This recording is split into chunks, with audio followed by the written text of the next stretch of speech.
साथियों, आज से चंद हफ्ते पहले मैंने आपके सामने एक बात रखी थी कि इस देश में मीडिया ने इस मुल्क को तबाही के किनारे पर खड़ा कर दिया है। पूंजीपतियों ने अपने टेलीविज़न चैनल्स को ख़रीदकर सरकार की आवाज़ बनकर इस देश में सिवाय दुश्मनी के और झूठ के कुछ फैलाया नहीं। ऐसी शक्ल में मैंने दरख्वास्त की थी कि हम लोग एक जनता की आवाज़ और जनता के पैसों से एक चैनल और एक मीडिया हाउस बनाएं। मुझे बड़ी खुशी है कि इसका पूरे हिंदुस्तान में ही नहीं बल्कि हिंदुस्तान के बाहर जो हमारे भाई हिंदुस्तानी हैं दुनिया भर में, उन सब ने इसका वेलकम किया। मुझे खुशी है कि आज मैं 15 अगस्त को ये ऐलान कर रहा हूँ कि सन 47 15 अगस्त को मेरा देश आज़ाद हुआ था। आज हम एक अज़्म लेके चले हैं, एक हौसला लेके चलें कि इस देश को बचाने का काम आज से हम लोग शुरू कर रहे हैं। आपकी मदद से, आपके हौसले से इस हमने और हमारे साथी प्रोफेसर त्रिपाठी साहब ने एक ट्रस्ट रजिस्टर किया जिसका नाम सवेरा.com है। आज मुझे बताते हुए खुशी हो रही है कि उसकी सारी फॉर्मेलिटीज़, लीगलिटीज़ सब कंप्लीट हो गई हैं और एक बहुत ही जाने माने इस लाइन के आदमी हमारे प्रशांत टंडन जी को टेक्निकल जिम्मेदारी दी गई है और एक छोटी सी टीम भी तैयार हो गई है। मैं ये चाहता हूँ कि आप हजरात जो ये जानते हैं कि और जिनमें ये हिम्मत है कि वो हक़ को हक़ कहें, जालिम को जालिम कहें, मज़लूम को मज़लूम कहें, अगर वो समझते हैं कि इस देश को बचाना है तो हमारे साथ जुड़ जाइए। ये जान लीजिए ये टेलीविज़न चैनल या ये मीडिया हाउस न मुसलमानों का है, न हिंदुओं का है, न किसी पॉलिटिकल पार्टी का है। ये उन लोगों का है जो मज़लूम सड़कों से बेरोज़गार हुए थे, सड़कों पर कट गए थे और इस मुल्क में उसकी फ़िक्र नहीं की गई। ये उनका है, ये उन गरीब किसानों का है जिनके यहाँ खाने को नहीं है और देश के चंद लोग यहाँ अपनी तरक्की और अपने पैसे को बढ़ा रहे हैं। ये उन नौजवान बच्चों का है जिनका मुस्तकबिल ख़त्म हो चुका है। ये उन लोगों का है जो ये एहसास दिला सकें कि जहाँ नेहरू, गांधी, लोहिया, अंबेडकर और आज़ाद की आवाज़ सुनाई जाए, यहाँ उनके नाम ख़त्म हो गए। मेरी गुजारिश है कि हर वो लोग जो हक़ से लड़ने की बात करते हैं और जिनमें हौसला है वो हमारे साथ जुड़ जाएं और एक अपना चैनल बनाएं। अगर कोई 100 रुपये देता है तो वो उसका चैनल है, अगर कोई लाख रुपए देता है तो वो उसका चैनल है।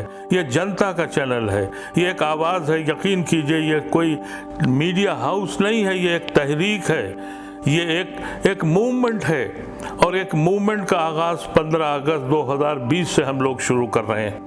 मुझे उम्मीद है कि आप ज़्यादा से ज़्यादा इसकी मदद करेंगे।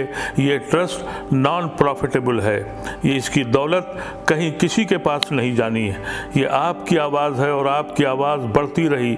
अभी हम सोशल मीडिया पे जा रहे हैं और अभी हम यूट्यूब पे जा रहे हैं और अभी हम लोग मुख्तलिफ चैनलों के आवर्स ख़रीद कर वो दिखाने जा रहे हैं जो इस हुकूमत में इस टेलीविज़न को नहीं दिखाया जाता है। हम वो उसको दिखाएंगे। अगर आपका सहयोग रहा तो हम फिर वो टेलीविज़न भी ख़रीदेंगे, वो चैनल्स भी ख़रीदेंगे। अगर एक महाजन 18 चैनल एक दिन में ख़रीद कर इस देश को टुकड़े टुकड़े कराता है तो क्या हम इतने करोड़ों लोग इस देश को बचा नहीं सकते? मेरी गुजारिश है कि आज के दिन हम सब लोग एक आवाज़ होकर उस हिंदुस्तान को बचा लें जिसका ख्वाब गांधी, नेहरू, लोहिया, अंबेडकर और आज़ाद ने देखा था। ऐसा न कीजिए कि अगर आप इस वक्त नहीं जागे। मेरी ये भी गुजारिश है कि जो लोग में हौसला नहीं है, जिन लोगों में हिम्मत नहीं है कि वो हुकूमत से सबका कर सकें, वो हमारे साथ ना आएँ। वो वही चैनल देखें जो आज से 2 दिन पहले एक सेकुलर नौजवान अपनी जान दे बैठा क्योंकि उसको जयचंद और देशद्रोही कहा गया। रोज़ ऐसे ही आप देखते रहेंगे अगर आपने आवाज़ नहीं उठाई। अभी तो ये शुरुआत है।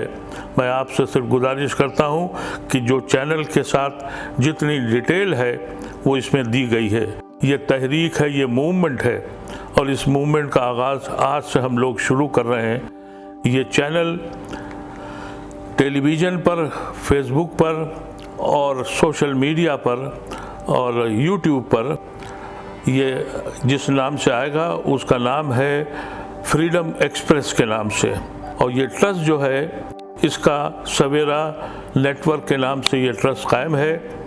मुझे उम्मीद है कि आप मेरा साथ देंगे। मैं अकेला ही चला था जानिब मंजिल, मगर लोग आते गए और कारवां बनता गया।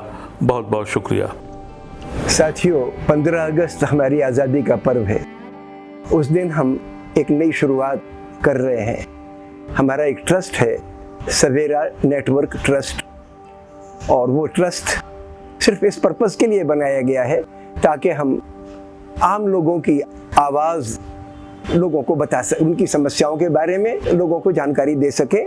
और इस लिहाज से एक सोशल मीडिया चैनल शुरू कर रहे हैं, उसका नाम होगा फ्रीडम एक्सप्रेस। ये जनता का चैनल है, जनता के खर्चे पे चलेगा। किसी बड़े इदारे से, किसी बड़े संगठन से या किसी बड़ी पॉलिटिकल पार्टी या व्यापारी वर्ग से हम इसमें मदद नहीं ले रहे हैं। ये आप लोगों के सहयोग पर चलने वाला चैनल। हमारे इस चैनल को शुरू करने के पीछे 2-3 नीयत है।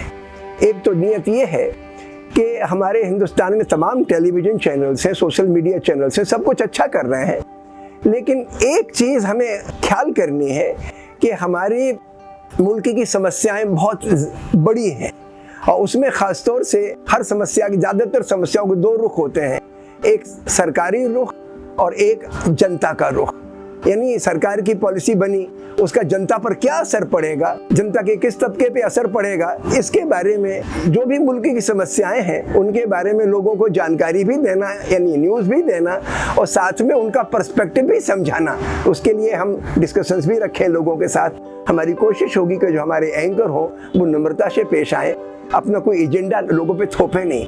उनकी चाहत सिर्फ इतनी होगी कि हम सच्चाई को समझ सकें कि जनता पर जो असर पड़ेगा पॉलिटिकल नहीं, उनकी आम जिंदगी पर, उनकी तालीमी ज़िंदगी पर, उनकी आर्थिक ज़िंदगी पर, उनके स्वास्थ्य पर, उनके सोच पर क्या असर पड़ेगा, इस पर्सपेक्टिव से हम चीज़ों को पे चर्चा करें। एक बात और, हमारे मुल्क में इस वक्त बदकिस्मती से लोगों के बीच में एक दरार सी पैदा हो गई है। आदमी जात धर्म अपनी हैसियत से ज़्यादा प्रभावित है। एक दूसरे के प्रति हमारा जो परंपरागत इंटरेक्शन है वो कम होता जा रहा है। तो हमारी जो संस्कृति है, मिली जुली साथ साथ रहने की संस्कृति, जिसको खासतौर से हमारे सूफी संत आंदोलन ने बड़ा समृद्ध किया, और आज़ादी आंदोलन ने तो हमारी आवाम में वो ताकत पैदा की कि हमने बड़े साम्राज्यवाद को टक्कर दी, और हम ऐसी हुकूमत का नक्शा लेके आए कि जो जनता के प्रति लोकतांत्रिक होगी, जनमुखी होगी और जवाबदेह होगी। हमें अगर हुकूमत में या पॉलिटी में, राजनीति में ऐसा खोट नज़र आए कि भाई हमारे मुल्क की राजनीति में कुछ ऐसे कदम उठाए गए हैं जो जनता के हक में नहीं है, जो धौंस और अथॉरिटी जताने वाले हैं, तो उन पे हम उन बातों को हम उजागर करेंगे। या भगवान हमें ताकत दे कि हम, हमारा चैनल, हमारे पत्रकार, हम सच्चाई को प्राइम समझें, अपनी पर्सनालिटी को और अपने छोटे स्वार्थ को पीछे रखें। ऐसी गांधी जी ने एक तहरीक चलाई थी जब उन्होंने हिंदू स्वराज किताब लिखी। बाद में उन्होंने यंग इंडिया अखबार निकाला और हरिजन अखबार निकाला। मौलाना अबुल कलाम आज़ाद ने अल हिलाल अखबार निकाला। नेहरू जी भी अखबार निकालते थे, नेशनल हेरल्ड से जो था उनका, और उसके अलावा किताबें भी बहुत लिखी। उसके पीछे नज़र क्या थी कि हम अपने आप को बैकग्राउंड में रख लें, शून्य बना लें, खबर को अहमियत दें, उसको डिस्टॉर्ट ना करें, अपनी तंग दिली से उसको डिस्टॉर्ट ना करें। ये हमारे इन बुजुर्गों की हमारे लिए सीख है, और उस आधार पर हम कोशिश करेंगे कि हमारा चैनल सरल भाषा में, सीधे साधे लफ्ज़ों में, अदब के साथ, नम्रता के साथ सच्ची बात आप लोगों तक पहुंचाए। इसमें आपकी मदद की ज़रूरत है, आपके फीडबैक की ज़रूरत है, और आपके द्वारा इसके लिए, इसके फैलाव की भी ज़रूरत है। उम्मीद है कि अपन मिल के ये काम कर पाएंगे। बहुत बहुत शुक्रिया।